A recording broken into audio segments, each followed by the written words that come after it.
May is by far the best month of game releases in the year 2021. We are talking about a stacked lineup of games, heavy hitters, smaller titles that look really good, and I want to take a look at 10 of the games that you should definitely know about. So without further ado, let's get right into it. Kicking things off, dropping this Friday, Resident Evil Village, the latest game in the Resident Evil franchise. It is shaping up to be awesome. If you guys didn't play the demo, that was excellent.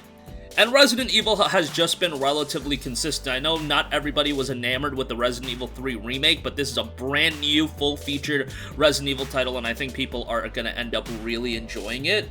And you can easily make an argument that this is the biggest game release of the year so far. I know Returnal was kind of big, there was a couple other games that released earlier this year, but Resident Evil is one of those IPs that has a gigantic legacy attached to it. I mean, a lot of people are super nostalgic with Resident Evil, and now you have a brand new game. The horror is still seemingly really there, despite what some interviews will have you believe. And it does seem like this is going to be a very engaging game, whether you're a longtime fan or a newcomer to Resident Evil, so this is going to be one to check out. It'll be on PS4, PS5, May 7th. Next up, one that's going a little bit under the radar, Hood, Outlaws, and Legends is dropping May 10th for PS4 and PS5. This is a game that's being published by Focus Home Interactive. They've been publishing some really good stuff, but it's being developed by Sumo Digital, kind of a notable studio. They actually did work on like Little Big Planet 3 and a couple of other notable titles. The game notes, in a violent medieval world, outplay rival gangs in intense PvPvE multiplayer heists, moving in stealth to steal treasures unseen or dominating through loud and brutal combat. Only the best will escape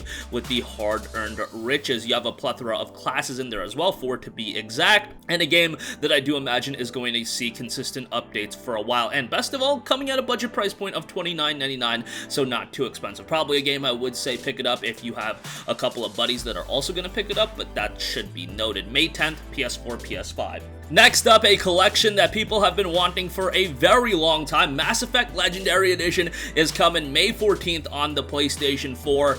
It's Mass Effect 1, 2, and 3, 3 of the games that I think people have very fond memories of. Even if Mass Effect 3 didn't have the greatest ending in the world, and even if Mass Effect 1, if you play the original now, it shows its age quite a bit. It is being enhanced to, come up to a modern standard. And then you have Mass Effect 2, which many consider to be the greatest RPG of all time. I really don't think it's a stretch if you say that. It's one of my favorite games ever.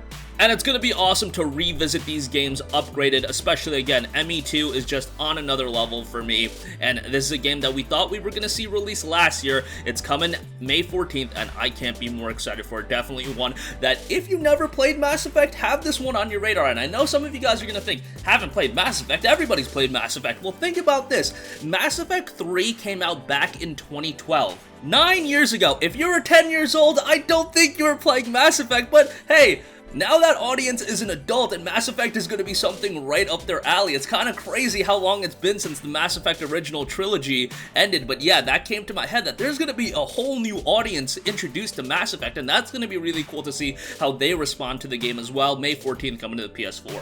Next up, we have Subnautica Below Zero. Subnautica has been one of the more popular games on PC. Dive into a freezing underwater adventure on an alien planet. Below Zero is set 2 years after the original Subnautica. Return to planet 4546b to uncover the truth behind a deadly cover-up. Survive by building habitats, crafting tools, and diving deeper into the world of Subnautica. I know maybe it's not the game that resonates with the PlayStation audience as much as it does the PC audience, but still a pretty notable release. It'll be coming May 14th, PS4, PS5. Next up, a brand new multiplayer title in Knockout City is coming May 21st to the PS4 and PS5. Team up and duke it out with rival crews in Knockout City, where you settle the score with epic dodgeball battles. Brace yourself for outrageous fun and intense competition in an all-new take on team-based multiplayer games. Customize your character and form a crew with friends to start your Knockout City takeover. Knock out opponents with trick shots and coordinated teamwork while dodging and catching balls flying across the map. And if you don't have a ball, no problem. You can literally ball up, roll into a teammate's hand, and become the ultimate weapon. Yeah, it's a zany, off-the-wall multiplayer title, but interesting to see how this is going to turn out. Knockout City drops May 21st. Also dropping May 21st, one of the biggest PC games and most popular PC games, Rust, is coming to the PlayStation 4. Rust is a game that I have so many friends that have put hundreds and hundreds of hours into. I think some are even over 1,000 hours. It's a game that's relatively engaging. What I'm interested in is how is this game going to run on the PS4? It's not being released on the PS5 right away. and it'll be interesting to see the performance differential. I think they'll get it to work on the PS4, no problem. It is a survival game, so I know this is a game, again, more situated towards PC, but I think it's going to find an audience on PlayStation 4 when it does drop May 21st. Next up, another game I'm super excited for. Biomutant is finally dropping May 25th. This is a game that I've been looking forward to for several years. It's a post-apocalyptic open-world kung fu fable RPG. Now, when you think post-apocalyptic, usually you think of like the dark and dreary world of like a Fallout, but Biomutant is vibrant and full of color. It's a very, very colorful game. Character customization and character creation is a big part of the game as you adjust different attributes of your character right from the get-go. It's going to affect gameplay right off the bat. The story is set where a plague is ruining the land and the Tree of Life is bleeding to death from its roots. The tribes stand divided, explore a world in turmoil, and define its fate. Will you be its savior or lead it to an even darker destiny? Biomutant comes May 25th. Next up, a classic JRPG being remastered for the PlayStation 4, Shin Megami Tensei 3 Nocturne HD Remastered. This is a very, very dark JRPG, and it's a challenging JRPG as well. Reawaken your inner demon in a modernized version of the acclaimed Atlas classic SMT3 Nocturne HD Remaster. The footage for this game, yes, it was a PlayStation 2 game, but I am really liking the upgrades they've made from a visual standpoint. It looks a lot better. Remastered 3D models and backgrounds, additional difficulty settings, suspend save, voiced audio, and a lot more will be had. If you want something that's a little bit challenging, a little bit on the darker side, a great story, you're going to find it right here. It's going to be coming May 25th. Maybe the price point is a little bit of an issue. $50 is quite expensive. But ultimately, if you're a fan of JRPGs, I think you're going to enjoy it quite a bit.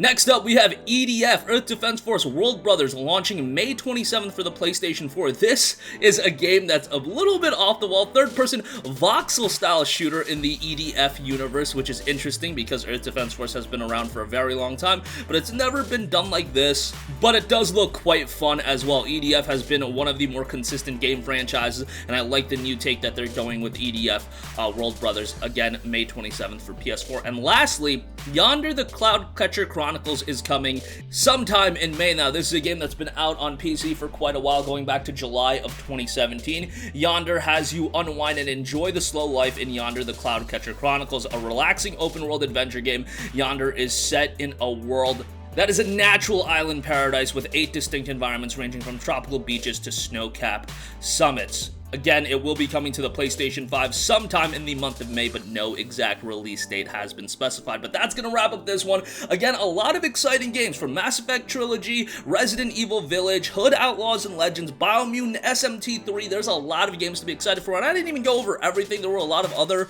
games that are worth a mention, but maybe we'll talk about them as we get closer to their respective releases. That's going to wrap up this one. Sound off with all of your thoughts in the comments section down below. Thank you for watching, and goodbye.